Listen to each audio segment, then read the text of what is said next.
கஷ்டப்பட்டு கொண்டிருக்கிறார்களோ அல்ல அனைவருக்கும் ஷிஃபாவை தருவானாக.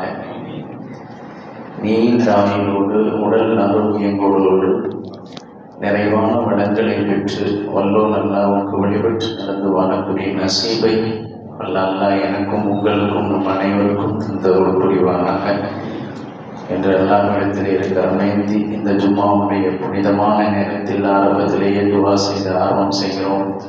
அஸ்ஸலாமு அலைக்கும் வரஹ்மத்துல்லாஹி வபரகாத்துஹு. கண்ணியத்திற்குரிய அல்லாஹ்வின் நல்லடியார்களே, அன்பு சகோதரர்களே, குர்ஆனில் அல்லாஹ் பல விஷயங்களை தெளிவுபடுத்தி சொல்லுவார். குர்ஆனுடைய முதல் வசனம் இப்படி சொல்லும்: மனிதனுக்கு ஆக மிக முக்கிய விஷயம் கல்வி என்று குர்ஆன் சொல்லும். ஒரு மனிதனுக்கு எல்லாம் இருக்கிறது, ஆனால் கல்வி மட்டும் இல்லை என்றால் அந்த மனிதன் வாழ்ந்தும் பயனில்லை, வாழ்ந்ததற்கு பின்னாலும் எந்த ஒரு பயனும் இல்லாமல் விட்டு செல்லுகிறார். குர்ஆனுடைய முதல் வசனம் அல்லாஹ் சொல்லுவான்: அர்-ரஹ்மான் அல்லமல் குர்ஆன் ஹலகல் இன்சான். அந்த ரஹ்மான் அல்லாஹ்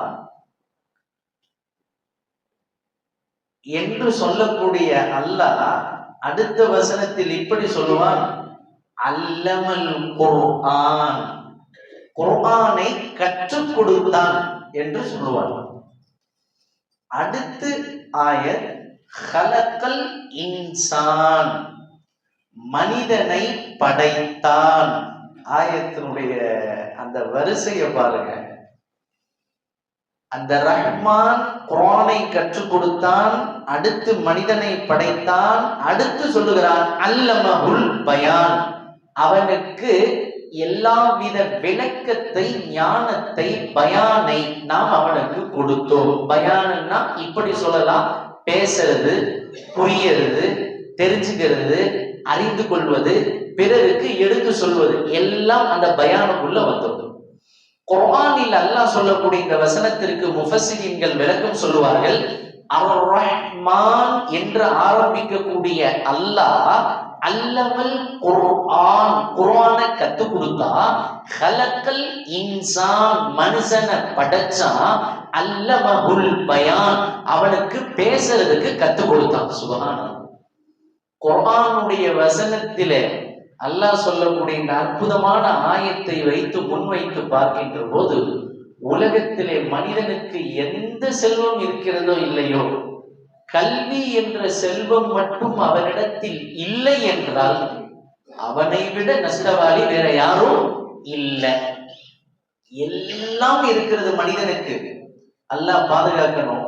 பேச மட்டும் வரலன்னு வைங்கள, ஒரு கட்டத்தில் திக்கி திக்கியாவது பேசுகிறார் என்றாலும் அவர் காலத்திலே ஓட்டி விடலாம். பேசவே முடியாதவர், அவருக்கு எல்லாம் இருந்தும் தன்னுடைய நாவால் தான் சொல்லுவதை யாரும் கேட்க முடியாமல் போய்விட்டால் அவர் எவ்வளவு வருத்தப்படுவார். கண்ணியத்திற்குரியவர்களே, உலகத்திலே இது போன்றுதான் நாம் எதை அடைய நினைத்தாலும் சரி, எல்லாம் நமக்கு கிடைச்சிடும். ஒரு நாள், இன்னைக்கு இல்லைன்னா நாளைக்கு கிடைக்கும், இந்த மாசம் இல்லைன்னா அடுத்த மாசம் கிடைக்கும், அடுத்த மாசம் இல்லைன்னா அடுத்த வருஷம் கிடைக்கும், அடுத்த வருடம் இல்லை என்றாலும் கூட நம் வாழ்க்கையில என்னைக்கு நாம் வாழ்ந்து முடிக்கிறோமோ அன்னைக்குள்ள என்னைக்காவது கிடைச்சிடும், எல்லாமே கிடைச்சிடும். இவர் ஆசைப்பட்டது, ஆசைப்படாதது, இவர் சொல்லுவார் நான் நினைச்சேன், நினைச்சு பார்க்கல, ஆனா திடீர்னு ரப்ப அல்லாஹ் கொடுத்தான் என்று இதையெல்லாம் வைத்து நாம் பார்க்கின்ற போது அல்லாஹ் ஜல்ல ஷானஹு தஆலா எல்லா நியமத்துகளையும் எல்லோருக்கும் தருகிறார்.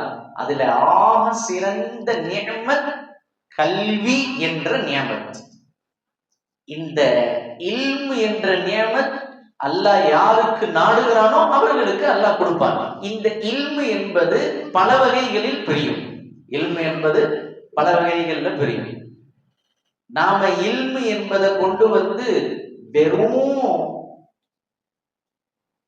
மார்க்க கல்வியிலே மட்டும் புகுத்திவிட முடியாது. இல்மு என்றால் பல்வேறு கிளைகளை கொண்டது. அந்த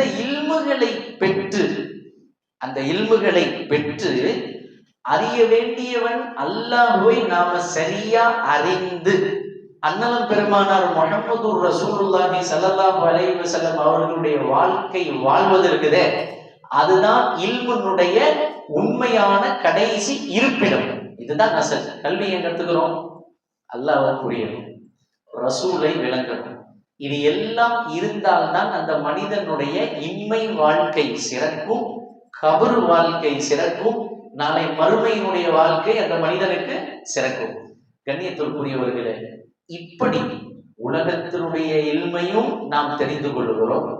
அதே போன்று மறுபுறத்திலே நாம் குறிப்பாக முஸ்லிம்கள், இந்த முஸ்லிம்கள் எந்தெந்த ரூபத்திலெல்லாம் நாம் கல்வியை கற்றுக்கொள்ள முடியுமோ அந்தந்த வழிகளில் நாம் தேடி சென்று கொண்டே இருக்கிறோம். நீங்க நல்லா இன்னும் சிந்தனையை விரிவாக்கி சென்று பார்த்தால் நமக்கு தெரியும். நாம் வந்தோமா, பள்ளிவாசல்ல தொழுதோமா அப்படின்னு இல்லாம, நாம யாரும் அதோட நின்றாம நாம் ஒவ்வொருவரும் இப்படி முயற்சி செய்யறோம். என்னது? என் பள்ளிவாசல்ல, எங்க பள்ளிவாசல்ல எப்படி தொழுகைகள் நடக்கிறதோ அதுபோன்று நம்மளுடைய பள்ளிவாசல்கள்ல சின்ன பிள்ளைங்க ஓதிட்டு போகணும், அல்லாஹ்வுடைய கலாமை கற்றுக்கொள்ளணும் அப்படின்றதற்காக வேண்டி நாம் ஏற்பாடு செய்து வைத்திருக்கக்கூடிய மதரசாக்கள் தான் மக்தப் மதரசாக்கள். பள்ளிவாசல் தொழுதோம், இருந்தோம், கூட்டா துவா செஞ்சோம், கூட்டா அமல் செஞ்சோம் என்பதோடு மட்டும் நாம நிறுத்திடாம, அதை இந்த சந்ததியிலிருந்து தொடர்ந்து இனி கியாமத்து வரைக்கும் நம்ம சந்ததிகளுக்கு கொண்டு செல்வதற்குண்டான ஒரு ட்ராக் போட்டு கொடுப்பதுதான் நம் பள்ளிவாசல்ல நடக்கக்கூடிய மதரசாக்கள். இப்ப நாம பார்க்கலாம், ரமதானுடைய ஒரு மாதம் லீவு முடிந்து உலகம் முழுக்க, நம்ம ஊர் மட்டுமல்ல உலகம் முழுக்க எல்லா பள்ளிவாசல்களையும், குறிப்பா போன ஜும்மா இந்த ஜும்மால அறிவிப்பு செய்யப்படும், ரமதானுடைய விடுமுறை முடிந்து நம்ம பள்ளிவாசல்ல நடைபெறக்கூடிய மக்தப் மதரசாக்கள் திறக்கப்பட்டது, மாணவ மாணவிகளை அனுப்பி வையுங்கள் என்று பள்ளிவாசலும் சொல்லும். இன்னும் பள்ளிவாசல் சார்ந்து நடக்கக்கூடிய மதரசாக்களுக்கும் அறிவிப்பு விடும். இன்னும் யார் யாரெல்லாம் பிரைவேட்டா நடத்துறாங்களோ தனிப்பட்ட முறையில அவர்களுடைய விஷயங்களிலேயும் அறிவிப்புகள் செய்யப்பட்டு ஆங்காங்கே மதரசாக்கள் நடப்பதனுடைய பின்னணி என்னன்னா, அல்லாஹ் குர்ஆன்ல சொல்றான்ல, நான் ஆரம்பத்தில் சொன்ன அந்த இந்த இல்மை நாம் கற்று பயனடைந்து நம் சந்ததிக்கு கொண்டு போய் சேர்க்க வேண்டிய கடமை நம்ம கையில உள்ளது. இந்த கடமையை சரியாக நாம் செய்தால்தான் இந்த உலகத்திலே நாம் வாழக்கூடிய காலகட்டத்திலே நாமும் சரியான நேர்கோட்ல வாழ்ந்து நம்முடைய கண்ணுக்கு முன்னால் இருக்கக்கூடிய இந்த ஜெனரேஷனையும் காப்பாற்றி பின்வரக்கூடிய மக்களையும் பாதுகாக்கக்கூடிய ஒரே அரண், ஒரே வழி மார்க்க கல்வியை தவிர வேற ஒண்ணும் கிடையாது. வேற ஏதாவது சொல்ல முடியுமா? இல்ல நாம தான் இருந்து பாதுகாப்போம்னாக்கா முடியுமா? நம்மளுடைய வயதுகள் ஓட ஓட, நம்மளுடைய காலங்கள் கலிய கலிய, நாம் என்றைக்கு இந்த துன்யாவை விட்டு செல்வோம் என்று சொல்ல முடியாது. ஆனால் நாம் செய்துவிட்டு செல்லக்கூடிய சேவைகள் அது என்றைக்கும் தொன்று தொன்று நடந்து கொண்டே இருக்கும். நாம் ஏற்பாடு செய்து வைத்திருக்கக்கூடிய கல்வி நிறுவனங்கள், நாம் ஏற்பாடு செய்து வைத்திருக்கக்கூடிய மக்தப் மதரசாக்கள், நாம் ஏற்பாடு செய்து வைத்திருக்கக்கூடிய பெண்கள் மதரசாக்கள், நாம் ஏற்பாடு செய்து வைத்திருக்கக்கூடிய ஹிஃபுது மதரசாக்கள், இதுகள் என்னமோ காலம் முழுக்க இன்ஷா அல்லாஹ் நடக்கும். ஆனா அதை ஆரம்பிச்ச நாம என்ன செய்ய மாட்டோம், இந்த உலகத்துல நிலைச்சு இருக்க மாட்டோம். ஏன்? இந்த பள்ளிவாசலை எடுத்து பார்க்கலாம், இந்த பள்ளிவாசலை எடுத்து பார்க்கலாம். இதை ஆரம்பித்தவர்கள் எந்த வருஷத்துல ஆரம்பிச்சாங்கன்னு எனக்கு தெரியல, உங்களுக்கு தெரியும். இப்போ யோசனை பண்ணி பாருங்க, அவங்க எவ்வளவு கஷ்டப்பட்டு இந்த இடத்தை வாங்கி இந்த இடத்துல பள்ளிவாசல் கட்டி இதற்குண்டான அலைந்தது, திரிந்தது, வந்தது, போனது. கண்ணியத்திற்குரிய வார்த்தையால் அதை அடக்க முடியாது. அவர்களுடைய தியாகங்கள், அவர்கள் விட்டு சென்ற அந்த சொத்து பத்துக்களை இன்றைக்கு நாம் பாதுகாத்துட்டு இருக்கோம். நாம ஒரு நாள் இதை விட்டுட்டு போயிடுவோம். நமக்கு பின்னால் வரக்கூடிய சமுதாயம் இதை என்ன செய்ய எடுத்து நடக்கணும். அப்ப அவங்க எடுத்து நடக்கணும்னா அவர்களுக்கு உண்டான சரியான கல்விகள் அவர்களுக்கு என்ன செய்யணும் இருக்கணும். வேற எதுவும் முக்கியம் இல்லை. அல்லாஹ்வை பயப்படுவதற்கு காசு பணம் தேவையா? இல்லையே. கல்விக்கு உண்டான கல்விதான் தேவை. அல்லாஹ்னா யாரு? அவனை எப்படி பயப்படணும், அவனை எப்படி வணங்கணும். நபி முஹம்மது ரசூலுல்லாஹ் ஸல்லல்லாஹு அலைஹி வஸல்லம் என்றால் யார், அவர்களை எப்படி நாம பின்பற்றணும், அவர்கள் மீது எப்படி முஹப்பத் கொள்ளணும் என்பதெல்லாம் கல்வி இருந்தால்தான் முடியுமே தவிர வேற ஒன்றும் கிடையாது. கண்ணியத்திற்குரியவர்களே, அப்படிப்பட்ட சூழ்நிலையில நம்மளுடைய இந்த மஹல்லா மஸ்ஜித் அல் அக்ஸா, இந்த மாத்தூர் மஹல்லா மட்டுமல்ல, உலகத்தில் உள்ள எல்லா மதரசாக்களும் கிட்டத்தட்ட 1.5 மாசம் விடுமுறை விடுக்கப்பட்டு ஒரு ஆக்டிவ் ஆகக்கூடிய ஒரு நிலையில் எல்லா மதரசாக்களும் என்ன செய்து கொண்டிருக்கிறது, இயங்கிக் கொண்டிருக்கிறது உலகம் முழுக்க எல்லா மஹல்லாக்கள்லையும். ஏனென்றால் அல்லாஹு ஜல்ல ஷானஹு தஆலா அருமையான ரமலானை வணங்கி அதுல நோன்பு வைத்து இபாதத்துகள் செய்து பெருநாள் எல்லாம் கொண்டாடி விட்டு நல்ல ஒரு நிலையில இப்பொழுது மதரசாக்கள் எல்லாம் துவங்க இருக்கிறது. அப்படிப்பட்ட இந்த தருணத்திலே ஆரம்பத்திலேயே உங்களுக்கு நாம் சொல்லிக் கொள்வது, எனவே நம் வீட்டு பிள்ளைகளை நாம் எதற்கோ கவனம் செலுத்துவோம். அப்படி செய்யலாம், இப்படி செய்யலாம், அதை பண்ணலாம், இதை பண்ணலாம் என்று. ஆனால் நம் பிள்ளைகளுக்கு எதை எப்போ வேண்டுமானாலும் நீங்க செஞ்சு கொடுக்கலாம். ஆனால் மார்க்க கல்வியை மட்டும் கொடுக்க வேண்டிய வயசுல நீங்க கொடுக்கலன்னா காலம் முழுக்க அதை அவங்க பின்னாடி திரும்பி பார்ப்பதற்கு உண்டான வாய்ப்பே இல்லாம போயிடும். நல்லா பாதுகாக்க. அதனால் நம் வீட்டு இளம் குழந்தைகள், ஆண் பிள்ளைகள், பெண் பிள்ளைகள், இவர்களுக்கு உண்டான மார்க்க கல்வியை தேடி அவர்களுக்கு நாம் கொடுப்பது நம் ஒவ்வொருவர் மீதும் கடமை என்பதை இது போன்ற மதரசாக்கள் திறக்கக்கூடிய நாட்கள்ல நாம புரிந்திருக்கணும். அந்த அடிப்படையில நம்மளுடைய பள்ளிவாசல்ல இயங்கக்கூடிய மக்தப் மதரசாக்கள், இன்ஷா அல்லாஹ் நம்மளுடைய பிள்ளைகளை மதரசாக்கள்ல சேர்க்கணும். அவர்களை அலிஃப் பாத்தாவிலிருந்து ஆரம்பித்து இன்ஷா அல்லாஹ் அல்லாஹ்வுடைய அல் குர்ஆனை நாசிரா பார்த்து ஓதக்கூடியது வரைக்கும் கொண்டு சென்று இன்ஷா அல்லாஹ் அவர்களை ஹாஃபில்களாக ஆக்குவதற்குண்டான முயற்சியையும் நாம் செய்யணும். அல்லாஹ் கபூல் செய்வானாக. நம் வீட்டு பிள்ளைகளை குர்ஆன் ஓதக்கூடிய நசீபை அல்லாஹ் நமக்கு தருவானாக. நம் வீட்டு பிள்ளைகள்ல ஹாஃபில்கள், அல்லாஹ்வுடைய குர்ஆனை உள்ளத்தில் சுமந்தவர்கள் என்ற நசீபை அல்லாஹ் நமக்கு தருவானாக. அதே போன்று மறுபக்கம் பெண் கல்வி. கண்ணியத்திற்குரியவர்களே, அல்லாஹ் இன்னைக்குள்ள காலத்துல பெண்களுக்கு உண்டான கல்வியை எவ்வளவு சிறப்பா கொடுத்திருக்கிறான்னு நம்ம சொல்லி தெரிய தேவையில்லை. சுமார் 2000க்கு முன்னால நாம் எடுத்து பார்த்தால், ஏன் 2010க்கு முன்னால சென்று ஒரு 15-20 வருடத்திற்கு முன்னால் நீங்க சென்று பார்த்தால் பெரிய அளவுல பெண்கள் மதரசாக்கள்னு எதுவும் இருக்காது. பெண்களுக்குன்னு ஒரு ஆலிமா வகுப்புன்னு எதுவும் இருக்காது. பெண்களுக்குன்னு ஒரு தனி கட்டடம் பெரும்பாலும் எதுவும் இருக்காது. தமிழகத்திலேயே விரல் விட்டு எண்ணக்கூடிய அளவுக்கு தான் பெண்கள் மதரசான்னே இருந்தது. ஆனால் அல்லாஹு ஜல்ல ஷானஹு தஆலாவுடைய கிருபை இன்றைக்கு பெண்களுக்குண்டான கல்வியையும் இந்த உம்மத்தில் உள்ள பள்ளிவாசல்கள், இந்த உம்மத்தில் உள்ள பெருமக்கள் ஏற்பாடு செய்து பெண்களுக்குண்டான கல்வியையும் தருவதில்லை. இன்றைக்கு நாம் முன்னிலையில இருக்கிறோம். அல்லாஹ்வுக்கு அதற்கு நன்றி செலுத்தணும். எந்த அளவுக்குன்னா, ஒரு பள்ளிவாசல் என்றால் அந்த பள்ளிவாசலுக்கு பக்கத்திலேயே பெண்கள் மதரசானே இன்னைக்கு எல்லா இடங்களையும் கட்டப்பட்டு விட்டது. இப்போ சமீபத்துல ஒரு லிஸ்ட் எடுத்து பார்த்ததுல இந்த 2010க்கு பின்னால எந்தெந்த பள்ளிவாசல் எல்லாம் வீரியமாக செயல்படுகிறதோ, அதுல எந்தெந்த பள்ளிவாசல்கள் எல்லாம் புதுசா இடம் வாங்கி கட்டுறாங்களோ, அந்த பள்ளிவாசலுடைய வளாகத்துல அதே இடத்திலேயே ஒரு பில்டிங் கட்டி கீழே சின்ன பிள்ளைங்களுக்கும் மேல பெரியவர்களுக்கும் அதுக்கு மேல பெண்களுக்கும் நிஸ்வான் மதரசா ஆரம்பிச்சிடறாங்க. சுப்ஹானல்லாஹ். இப்போ இந்த 15 வருஷமா நீங்க எந்த பள்ளி பார்த்தாலும் சரி, எங்க வேணாலும் போய் பாருங்க, அந்த பள்ளிவாசலை ஒட்டியே கெட்டும் பொழுதே மதரசாவுக்கும் ஒரு இடத்தை ஒதுக்கி அதுல ஒரு கட்டடம் எழுப்பி அதற்குள்ள பெண்களுக்கு உண்டான கல்வி வைக்கப்படுவதை நாம் கண்ணுக்கு முன்னால பார்க்கிறோம். பாராட்டப்பட வேண்டிய விஷயம் அது. அப்ப எந்த அளவுக்கு நாம் கவனம் செலுத்துகிறோம் என்பதையும் நினைத்து பார்க்கணும் பொழுது ஒரு சந்தோஷம். அப்ப ஊர் மக்கள் என்ன செய்ய வேண்டும்?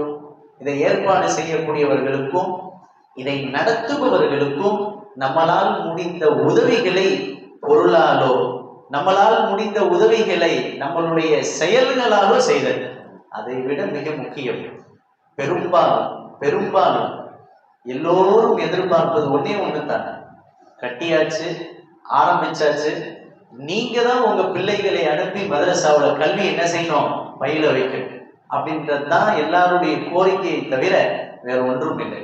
அதனால இன்ஷா அல்லாஹ் நாம் இந்த மஸ்ஜிதிலையும் பார்க்கிறோம், சுமார் 8-10 வருடங்களாக அல்லாஹ்வுடைய கிருபையை கொண்டு பெண்களுக்கென்றே ஒரு கட்டடம் கட்டப்பட்டு அந்த பெண்களுக்குண்டான நிஸ்வான் மதரசாவையும் சிறப்பான முறையில இப்பள்ளிவாசல் நடைபெற்று வருவதை நாம் எல்லாம் கண்கூடாக பார்த்து கொண்டிருக்கிறோம்.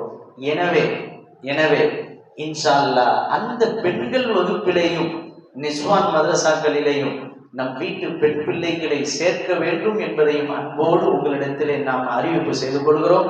அல்லாஹ்வின் கிருபையினால் அட்மிஷன் சேர்க்கை எல்லாம் நடைபெற்று கொண்டிருக்கிறது. என்னமோ மக்தபு பார்த்து ஓதுவதற்குண்டான வகுப்பு அல்ல, அதையெல்லாம் கடந்த ஆலிமா வகுப்பு. ஆலிமா வகுப்பு என்றால் என்ன? நிறைய பேருக்கு அதுல உள் விளக்கம் தெரியாது. அது சில விளக்கங்கள் சொன்னா உங்களுக்கு புரியும். ஷார்ட்டா சொல்லதா இருந்தா அடிப்படை கல்வி, ஏபிசிடியை கத்துக்கிட்டு கிராமர் கத்துக்கிட்டு அதுக்கப்புறம் அவர் இங்கிலீஷ்ல சரளமா பேசுறாரா இல்லையா, அந்த மாதிரி அலிஃப் பேவை கத்துக்கிட்டு அதிலிருந்து தொடர்ந்து அந்த அரபியினுடைய கிராமர் இலக்கண இலக்கியங்கள் எல்லாம் கற்றுக் கொடுக்கப்பட்டு குர்ஆனை திறந்தால் குர்ஆனுடைய அரபி வாசகத்திற்கு அப்படியே தமிழ் அர்த்தம் வைத்து தஃசீர் செய்யக்கூடிய ஒரு நாலேஜ் கொடுக்கக்கூடிய கல்விதான் ஆலிமா பட்ட வகுப்பு. அப்படிப்பட்ட பட்ட வகுப்பினுடைய ஒரு கிளாஸ்கள் நடைபெறக்கூடிய மதரசா தான் நம்மளுடைய பெண்கள் மதரசாவும். இன்ஷா அல்லாஹ் அதனால் என்ன பயன் என்று கேட்டால் ஒரு தமிழ் புக்கை நாம எடுத்து படிக்கும் போது அதனுடைய விளக்கத்தை நாம எப்படி தெரிஞ்சுக்கிறோமோ, இன்ஷா அல்லாஹ் நம் வீட்டு பிள்ளைகள் அவர்கள் ஹாஃபில்களாக, ஆலிம்களாக, பெண் பிள்ளைகள் ஆலிமாக்களாக ஆகிவிட்டால் குர்ஆனை திறந்தால் அந்த அர்த்தம் அப்படியே லைவா அல்லாஹ் விளக்கத்தை கொடுத்துருவான். அல்ஹம்துலில்லாஹி ரப்பில் ஆலமீன், புகழ் அனைத்தும் ரப்பு அல்லாஹ்வுக்கே உரியது என்ற அர்த்தம் நாம வாயால சொல்ல தேவையில்லை. நீங்க அரபியை பார்த்தாலே என்ன செஞ்சிடும், உள்ளத்துல வந்துவிடும். அர் ரஹ்மான் ரஹீம் மாலிகி யௌமித்தீன் குல் ஹுவல்லாஹு அஹத், அந்த அல்லாஹ் அவன் ஒருவன், அல்லாஹு ஸமத் அவன் தனித்தவன், லம் யலிது வலம் யூலத் அவனுக்கு தாய் தந்தையர் இல்லை, குழந்தை குட்டிகள் இல்லை, வலம் யகுல் லஹு குஃபுவன் அஹத் அவனுக்கு நிகர் யாரும் இல்லை. இந்த இதை வாயால சொல்றோமா இல்லையா? ஆனால் ஆலிமாக்களாக ஆகிவிட்டால் நம் வீட்டு பிள்ளைகளும் நாமும் இன்ஷா அல்லாஹ் இந்த குர்ஆனுடைய அர்த்தத்தை அல்லாஹ் அப்படியே நேரடியா என்ன செய்வான், கொடுப்பான். ஒரு மிகப்பெரிய நல்ல சாலிகான மனிதர், அவர் எப்ப குர்ஆன் ஓதினாலும் ஒரு பக்கத்தை ஓதுறதுக்கே பல மணி நேரங்கள் ஆகுமா. அவர்கிட்ட பக்கத்துல இருந்தவங்க கேட்டாங்க, ஒரு பக்கம் தான் ஓதிக்கிட்டு இருக்கிறீங்க, நாங்களும் பல மணி நேரமா பாக்குறோம், ஆனா அந்த பக்கத்தை திருப்பின மாதிரி தெரியலையே, அதிலேயே ஓதுறீங்களே, என்ன காரணம்? அப்ப அவர் சொன்னாராம், நீங்கள் எவ்வளவு ஓதுனீங்க? அவர் சொன்னார், நான் இப்போ நீங்க ஓதுன இதே 1 மணி நேரம் தான் உங்க பக்கத்துல உட்கார்ந்து ஓதுனேன். கிட்டத்தட்ட 2 ஜுஸுகளை 30 பக்கங்களை நான் என்ன செஞ்சுட்டேன், முடிச்சுட்டேன். ஆனா நீங்க என்னமோ ஒரே பக்கத்தை வச்சுட்டு உட்கார்ந்து இருக்கிறீங்களே அப்படின்றாரு. அதற்கு அவர் விளக்கம் சொன்னார், அந்த ஆலிம் சாலி, நீங்க ஓதுனது அதற்கு சவாப் இருக்குதா, அதுல மாற்றம் இல்லை. ஆனால் நீங்க ஓதுனது அரபி வாசகத்தை மேலோட்டமா ஓதிட்டு போயிட்டீங்க, அதுல மாற்றுக்கருத்து இல்லை, அதற்கும் நன்மை உண்டு, எல்லாமே இருக்குது. ஆனால் நீங்க ஓதுன 30 பக்கத்துல நான் ஒரே பக்கத்துல உட்கார்ந்து இருக்கேன்னா காரணம் என்ன தெரியுமா? என் நாவும் என் கண்ணும் அடுத்த வரிக்கு போக மறுக்கிறது. ஏன் என்று சொன்னால் அந்த இடத்தில் அல்லாஹ் சொல்லக்கூடிய வார்த்தையினுடைய ஆழத்தை நான் புரிந்து என் கல்புல அறிந்து அல்லாஹ்வுடைய குர்ஆனுடைய தர்ஜுமாவை மெய்மறந்து நான் பார்த்துக்கிட்டு அதை யோசிச்சுட்டு இருக்கேன்டார். சுப்ஹானல்லாஹ். அவர் சொன்னார், அப்படி என்ன ஆயத்? இன்னல்லதீன ஆமனு வஅமிலுஸ் ஸாலிஹாத் கானத் லஹும் ஜன்னாத்துல் ஃபிர்தௌஸி நுஸுலா. இந்த ஆயத்தை ஓதுறதுக்கு என்னமோ அரபின்னு தெரியும், இதை தர்ஜுமாவை நீங்க எடுத்து பாருங்களேன். அவர்கள் ஈமான் கொண்டவர்கள், வஅமிலுஸ் ஸாலிஹாத் நல்ல அமல்கள் செய்பவர்கள், இப்படி ஈமான் கொண்டு உலகத்திலே நல்ல அமல்கள் செய்து கபருக்கு வந்து நாளை மறுமையில என் முன்னால் வந்து நின்றால் கானத் லஹும் ஜன்னாத்துல் ஃபிர்தௌஸி நுஸுலா, அவர்களுக்கு உயர்ந்த சொர்க்கம் ஜன்னத்துல் ஃபிர்தௌஸ் என்ற சொர்க்கத்தை நாம் ஆக்கி வைத்திருக்கிறோம் என்று அல்லாஹ் அந்த ஆயத்துல சொல்லுகிறார். அடுத்தடுத்து வரக்கூடிய வசனங்களில் அவர் பார்க்கிறார், அந்த சொர்க்கம் எப்படி இருக்கும்? தஜ்ரி மின் தஹ்திஹல் அன்ஹார், அதுக்கு கீழே ஆறுகள் ஓடிக்கொண்டிருக்கும், ஆறுக்கு மேல இவர் உட்கார்ந்துகிட்டு இருப்பார். அல்லாஹு அக்பர். யாரு? இன்ஷா அல்லாஹ் நானும் நீங்களும் அல்லாஹ் அதை கபூல் செய்வானாக, அந்த உயர்ந்த சொர்க்கங்களை நமக்கு தருவானாக. அந்த ஆலிம் சொன்னார், இந்த தர்ஜுமாவுக்குள்ள நான் மெய் மறந்து உட்கார்ந்து இருக்கிறேன். தஜ்ரி மின் தஹ்திஹல் அன்ஹார்.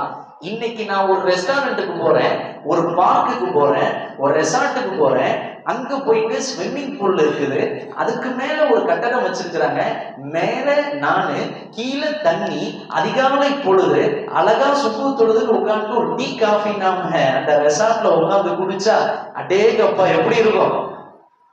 அவர் சொன்னார், இந்த உலகத்தில் உள்ள ரெசார்ட்டுகளுமே அந்த இவ்வளோண்டு இருக்கக்கூடிய ஸ்விம்மிங் பூலுக்கு மேலேயே நம்ம உட்கார்ந்து டீ குடிச்சால் இப்படி இருக்குன்னா, அல்லாஹ் குர்ஆன்ல சொல்றானே கீழே ஆறுகள் ஓடும் என்று சொன்னானே, அதுக்கு மேல நான் உட்கார்ந்தா எப்படி இருக்கும்? சிந்திச்சுக்கிட்டு இருக்கேன்ட்டார். சொன்னார் அவர், வஅன்ஹாரும் மின் அஸலின் முஸஃபா, அது வெறும் தண்ணி மட்டுமல்ல. குர்ஆன் அப்படியே விளக்கும், என்ன தெரியுமா? வஅன்ஹாரும் மின் அஸலின் முஸஃபா, அதுல பாலாறு ஓடும், தேனாறு ஓடும், தண்ணீர் ஓடும், ஏன் மதுவாறு ஓடும். அல்லாஹு அக்பர். எந்த மது? அவர் சொன்னார், எந்த மதுவை உலகத்திலே அல்லாஹ் உங்களுக்கு ஹராமாக்கினானோ, ஒரு பாட்டில் அல்ல, அரை பாட்டில் அல்ல, ஒரு சொட்டு வாயில போனாலும் உனக்கு ஹராம்னு சொல்லப்பட்டதோ, நீங்க அங்க பாட்டில்ல குடிக்க தேவையில்ல, நாம எதுல குடிக்கலாம்? ஆறு ஓடும், அப்படியே பக்கெட்டை அள்ளி என்ன செய்ய வேண்டியது? வாயில ஊத்த வேண்டியது. அல்லாஹு அக்பர். இந்த ஆயத்தெல்லாம் உண்மையிலே நாமளே சிந்திச்சா ஆச்சரியமா இருக்கும். ஆனா அதே மதுவை அல்லாஹ் இந்த உலகத்துல தடுத்து வச்சிருக்கிறான். இங்க ஒரு கேள்வி எழுப்பலாம். அதான் சொன்னல, இந்த கொரோனா ஆயத்துக்குள்ளலாம் நம்ம டீப்பா போனோம்னா நம்ம மைண்டே பிளாக் ஆகும். சரி, அப்ப அல்லாஹ் அங்க மட்டும் மது கொடுக்குறானே சொர்க்கத்துல, இந்த பூமியில அல்லாஹ் நம்மளுக்கு ஹராம் ஆக்கிட்டானே எதுக்கு அப்படின்னு ஒரு கேள்வி வருதுல்ல. கண்ணியத்திற்குரியவர்களே, தயவு செஞ்சு நாம உலகத்தில் உள்ள மதுவை, இந்த ட்ரிங்க்ஸை கொண்டு போய் சொர்க்கத்தினுடைய ட்ரிங்க்ஸோட ஜாயின் பண்ணக்கூடாது. அல்லாஹ் அக்பர். அதை கவனிக்கும் போது இது நஜீஸ், அதை கவனிக்கும் போது இது நஜீஸ். இது மதுவனுடைய பேசிக் என்ன? மதுவனுடைய பேசிக் என்ன?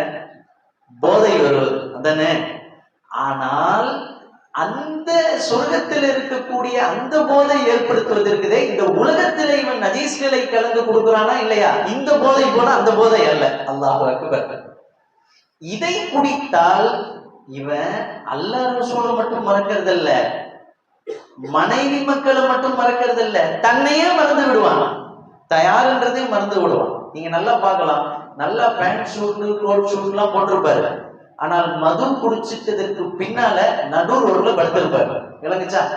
அப்போ மது குடிச்சதுனால தான் யார் என்பதை விளங்காத நிலைக்கு தெருவில் படுக்கிறாரு. ஆனா சொர்க்கத்தில் உள்ள மது இந்த மாதிரி கிடையாது. அது குடிக்க குடிக்க மதியெல்லாம் மயங்காது. சுப்ஹானல்லாஹ், அது ஒரு விதமானது. அது எப்படியா அல்லாஹ் அறிந்தவன், அதுக்கு மேல விளக்கம் சொல்ல முடியுமா? ஆனால் அங்கதான் விஷயம், அந்த நிலையிலும் அல்லாஹ்வை அடியான் மறக்க மாட்டான். சுப்ஹானல்லாஹ். அப்ப அதையும் சாப்பிட்டு விட்டு சொல்வான், அல்ஹம்துலில்லாஹ், யா அல்லாஹ் இது என்ன, இது வித்தியாசமா இருக்குது. யாரு உலகத்துல யாரு கட்டுக்கோப்பாக அல்லாஹ் தடுத்தவைகளை தடுத்து வாழ்ந்தாரோ, சொர்க்கத்துல எல்லாத்தையும் அனுபவிக்கும் போது அல்லாஹ் அதனுடைய இன்பம் வேற மாதிரி வச்சிருப்பான். நாம இங்க சாப்பிடுற மாதிரி மாங்காய் புளிக்கும்னு அங்க நினைக்க கூடாது, மாம்பழம் இனிக்கும்னு நாம நினைக்க கூடாது. அது எந்த டேஸ்ட் நம்மளுக்கு தெரியாது. குர்ஆன்ல அல்லாஹ் சொல்லுவான், நீங்கள் நாடிய டேஸ்ட் உங்களுக்கு அங்க கிடைக்கும். சரியா? அதுக்குள்ள இன்னும் போய் எவ்வளவோ பேசலாம் சொர்க்கம் விஷயம். நான் சொல்ல வந்தது அதுதான். இப்போ இந்த ஆயத்தை எல்லாம் விளங்கி நானும் நீங்களும் பேசுறோமா இல்லையா? இதையெல்லாம் தான் புரிந்த அந்த ஆலிம் சொன்னார். அதனால தான் 3 மணி நேரமா ஒரே பக்கத்தை வச்சு இந்த ஆயத்தினுடைய அர்த்தத்தை நான் விளங்கிக்கிட்டு இருக்கிறேன். அல்லாஹ் என்னை ஆலிமாக்கியதற்கு நான் அல்லாஹ்வுக்கு நன்றி செலுத்துகிறேன் என்று சொன்னார். இப்ப நான் சொல்ல வந்தது அதுதான். இந்த மாதிரி நம் வீட்டு பிள்ளைகளையும் நாம் ஹாஃபில்களாக, ஆலிம்களாக, ஆலிமாக்களாக எப்பொழுது ஆக்குகிறோமோ அல்லாஹ் ஜல்ல ஷானஹு வ தஆலா அந்த குர்ஆனுடைய விளக்கத்தை நமக்கு என்ன செஞ்சிருவான், கொடுத்துருவான். இப்ப அதைத்தான் சொன்னேன். அடுத்து நம் வீட்டு பிள்ளைகள் குர்ஆனை திறக்கும் போது அரபி எழுத்தா மட்டும் அதை பார்க்க மாட்டாங்க. எப்படி பார்ப்பாங்க? உள்ளார்ந்த அர்த்தத்தோடு உணர்ந்து பார்ப்பார்கள். சுப்ஹானல்லாஹ். எனவே சொல்லிக்கொண்டே போகலாம். அதனால தான் சொன்னேன், இந்த உலகத்திலேயே ஆக சிறந்த ஒரு கல்வி இருக்கிறது என்றால் அல்லாஹ் ரசூலுடைய கல்வியை தவிர வேற ஒன்றும் இல்லை.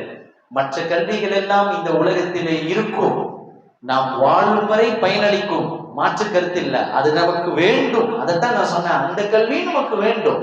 எப்படி போனை யூஸ் பண்ணணும், எப்படி ஆப்பை யூஸ் பண்ணணும், எப்படி பேசணும், எப்படி ஆங்கிலம் எழுதணும், எப்படி ஆங்கிலத்தை பேசணும், எல்லா மொழியும் நமக்கு தேவை, எல்லா கல்வியும் தேவை. ஆனால் அதை விட ஒரு படி நாம் நம்முடைய குர்ஆனுடைய கல்வியை பெற்றவர்களாக ஆகணும். எனவே அந்த அடிப்படையில் தான் உலகம் முழுக்க மதரசாக்கள் ஆரம்பிக்கப்பட்டு, அதிலும் குறிப்பாக பெண்களுக்குண்டான நிஸ்வான் மதரசாக்களும் ஆரம்பிக்கப்பட்டு உலகத்திலே மிகச் சிறப்பான முறையில் நடைபெற்று வருவதை நாம் பார்க்கிறோம். அந்த அடிப்படையில இன்ஷா அல்லாஹ் நம் வீட்டு பிள்ளைகளையும் ஹாஃபில்களாக ஆலிம்களாக ஆக்கணும் முயற்சி செய்யுங்க. இன்னும் இது சம்பந்தமான பல்வேறு சிறப்பு செய்திகள் உங்களுக்கு எல்லாத்துக்கும் தெரிஞ்சிருக்கும். இருந்தாலும் இப்படிப்பட்ட கால சூழ்நிலையில் காலங்கள் ஓட ஓட நம் பிள்ளைகளுக்கு ஒரு அரை மணி நேரம் கூட மார்க்க கல்வியை கொடுக்க முடியாத ஒரு சூழ்நிலையில நாம் தள்ளப்பட்டிருக்கிறோம். அதையெல்லாம் தொட்டால் அந்த டாபிக் முடிக்கிறதுக்கு நேரமே இல்லை. சுருக்கமாக சொல்ல போனால் சுமார் 75 ஆண்டுகளாக இந்த உலகத்தில், வெறும் தமிழ்நாடு இந்தியா மட்டுமல்ல, முழு உலகம் முழுக்க ஒரு மாபெரும் கிராஜுவேஷன் மாஃபியா அப்படின்னு சொல்லி ஒன்று ஏற்பாடு செய்து முழுமையாக குறிப்பாக இஸ்லாமியர்களை டார்கெட் செய்து அவர்களுடைய குர்ஆனுடைய ஹதீஸினுடைய கல்வி விட்டும் திருப்பக்கூடிய சூழ்ச்சிகள் உலகத்துல நாம் நடைபெற்று வருவதை பார்க்கிறோம். சுமார் 1967 மிகப்பெரிய ஒரு மாநாடு நடக்கிறது வெளிநாட்டுல, மேற்கத்திய நாட்டுல. அதுல ஒரு ஏற்பட்ட ஒரே ஒரு கான்செப்ட் என்னன்னா, உலகத்துல முஸ்லிம்கள் முன்னணியில் இருக்கிறாங்க. எல்லாத்துலயும் யார் முன்னணியில் இருக்கா? முஸ்லிம்கள். இன்னைக்கும் மருத்துவத்தின் தந்தை யாரு? அல்லாமா அலி இப்னு சீனா ரஹ்மத்துல்லாஹி அலைஹி. மருத்துவ உலகத்தினுடைய அடிப்படை பேசிக்கே யார் தான்? ஒரு முஸ்லிம் தான். முஹத்திஸ் என்று சொல்லப்படுகிற இன்ஜினியர்ஸ் புக்குகளுடைய அடிப்படை பேசிக் புத்தகத்தை எழுதினவர் ஒரு முஸ்லிம். மருத்துவத்தினுடைய பேசிக் புத்தகத்தை எழுதியவர் முஸ்லிம். வக்கீல், வாதாடக்கூடிய, இன்றைக்கு நாம் சொல்லக்கூடிய நீதிமன்றங்கள், வழக்காடுகள், ஜட்ஜுகள், வக்கீல்கள் உருவாகக்கூடிய அடிப்படை பேசிக் கிதாபுகளை, புத்தகங்களை எழுதியவர்கள் முஸ்லிம்கள். உலகத்துல எல்லாமே இவங்க முன்னணியில் இருக்கிறாங்க. என்ன காரணம்? 78 வருஷம் முன்னால முடிவு செய்யப்படுது இவங்க இப்படி இருக்கிறாங்கன்னா அதுக்கு ஒரே காரணம், குர்ஆன் ஹதீஸினுடைய கல்வி அவங்கள்ட்ட இருக்குது. அப்ப அதை விட்டு அவங்கள டைவர்ட் பண்ணி திருப்பிட்டோம்னா அவங்கள என்ன செஞ்சிடலாம். அப்ப என்ன பண்றது? மிஷினரிகள் உருவாக்கப்படுகிறது. நான் சொன்னேன், இந்த டாபிக் தொட்டா முடிக்க முடியாது, சுருக்கமா சொல்றேன். அப்படி உருவாக்கப்பட்ட மிஷினரிகள் நான் உலகத்துல உங்களுக்கு கல்வி கொடுக்குறேன்னு வராங்க. தப்பு இல்லை, வரட்டும், தாராளமா நம்ம ஏத்துக்கிறோம், அதுல மாற்றம் இல்லை. ஆனால் அந்த கல்வி டைம் பாருங்க, 80, 90, 70களில் பிறந்த நம்மளை போன்றவர்களுக்கு அன்னைக்குள்ள ஸ்கூல் டைம் எத்தனைங்க? 9:30 மணி. ஃபர்ஸ்ட் பெல்லு 9:30, செகண்ட் பெல்லு 9:45 இருக்கும். 10:15 ஸ்கூல் போனா கூட என்ன செஞ்சுக்கிறோம்? ஹெட் மாஸ்டர் உள்ள விட்டுருவாரு. 9:45 இருந்தது 9:30 ஆச்சு, 9:15 ஆச்சு, 9 ஆச்சு, 8:45 ஆச்சு, 8:30 ஆச்சு. ஏன் இன்னைக்கு ஷார்ட்டா சொல்றதா இருந்தா 6:45 to 7 இன்னைக்கு பிள்ளைங்க உள்ள போய் நிக்கணும். அதிகபட்சம் 8:30 என்ன செஞ்சணும்? ஸ்கூல் போயிடணும். நம்ம ஸ்கூலை கூட சொல்லல, டைமிங்ல ஃபாலோ பண்ணி பார்த்தா நமக்கு தெரியும். ஏன் இவ்வளவு டைம் முன்னாடி போயிடுச்சு அப்படின்னா, அதிகாலையில ஒவ்வொரு வீட்டுல இருந்து பிள்ளைங்க முதல்ல வர்ற இடமே எங்கதான்? பள்ளிவாசல். பள்ளிவாசல்ல சுபு தொழுதோடனே அங்கங்க இருக்கக்கூடிய மக்கள் மதரசாக்கள் இருந்து சத்தம் வரும், யாசின் ஓதுவாங்க, அது இது. பிள்ளைங்க மதரசாவை முடிச்சுட்டு வந்துதான் எங்க போவோம்? ஸ்கூல். இன்னைக்கு இந்த டைம் ஏத்த ஏத்த ஆட்டோமேட்டிக்கா மதரசாவுக்கு என்னால வர முடியலங்க. ஸ்கூல் 6:30 ஓபன் ஆயிடுச்சுங்க, 7 மணிக்கே ஓபன் ஆயிடுச்சு, நாங்க போகணும். தப்பு இல்லை, நான் படிப்பை குறை சொல்லல. படிப்புனுடைய டைமிங் எவ்வளவு சூழ்ச்சி செஞ்சு முன்னாடி கொண்டு வந்தாங்க பாருங்க. காலையிலேயே மொத்த மதரசா போச்சா, ஈவினிங் வாங்க, அப்பவும் பார்த்தால் ஸ்பெஷல் கிளாஸ், அந்த கிளாஸ், இந்த கிளாஸ்ன்னு சொல்லி அதுலயும் என்ன செஞ்சிருச்சு? நேரம் போச்சு. இப்போ புள்ள காலையில முடிச்சதுல இருந்து நைட்டு தூங்குற வரைக்கும் டைமிங் படிப்பு படிப்புன்றே போயிடுச்சு. அப்ப மார்க்க கல்வி தூரம் ஆயிடுச்சு. இதைத்தான் அன்னைக்கே சூழ்ச்சி செஞ்சு மிஷினரிகள் உள்ள வந்து டைமிங் அப்படியே நாசுக்கா மேல ஏத்துனாங்க, ஈவினிங்ல டைம் அப்படியே கூட்டினாங்க. இன்னைக்கு முஸ்லிம்கள் அதுல வீழ்ச்சி அடைந்து மாணவர்கள் மதரசாவுக்கு செல்ல முடியாத சூழ்நிலை ஆயிடுச்சு. இதுதான் உண்மை. இன்னும் இதுக்குள்ள போய் டீப்பா இது எங்க நடந்தது, இந்த மாநாடு என்ன விஷயங்கள்லாம் நான் வருடக்கணக்கில் பேசணும் அப்படின்னா டைம் இல்லை, அதுக்கே 1 மணி நேரம் ஆயிடும். எனவே ஷார்ட்டா சொல்லிட்டேன். எனவே இதை நாம புரிஞ்சுக்கணும். புரிஞ்சுக்கிட்டு எனவே உலக கல்வி பிள்ளைங்க படிக்கட்டும், கரெக்டான டைம் செட் பண்ணுங்க. அதே போன்று நம் வீட்டு பிள்ளைகள் மதரசாவுக்கு வரக்கூடிய நேரத்தையும் கவனம் வையுங்க. நம் வீட்டு பெண் பிள்ளைகளுக்கு உண்டான ஆலிமா வகுப்புலையும் கவனம் வைங்க. இன்ஷா அல்லாஹ் இதையெல்லாம் கடந்து நம் பிள்ளைகளை ஆலிம்களாக்குவோம், மார்க்க படித்தவர்களாக்குவோம். அல்லாஹ் அந்த நசீபை நம் அனைவருக்கும் தருவானாக. நம் வீட்டு பிள்ளைகளை அல்லாஹ் கபூல் செய்வானாக. உலகமே என்ன சூழ்ச்சி செய்தாலும் அதையெல்லாம் நீந்து கடந்து வந்து மார்க்கத்திலே நாம் உயர்ந்து நிற்கக்கூடிய நசீபை அல்லாஹ் நம் அனைவருக்கும் தருவானாக. இந்த உலகத்தினுடைய சூழ்நிலை எப்படி இருந்தாலும் சரி, அதையெல்லாம் எதிர்கொண்டு ஈமானிலே உறுதியாக இருப்பதற்கு அல்லாஹ் தௌஃபீக் செய்வானாக. நாம் வைத்திருக்கக்கூடிய பள்ளிவாசல்கள் மதரசாக்களை அல்லாஹ் கபூல் செய்வானாக. என் பிள்ளைகளையும் உங்கள் பிள்ளைகளையும் ஹாஃபில்களாக, ஆஃபிலாக்களாக, ஆலிம்களாக, ஆலிமாக்களாக அல்லாஹ் ஆக்குவானாக.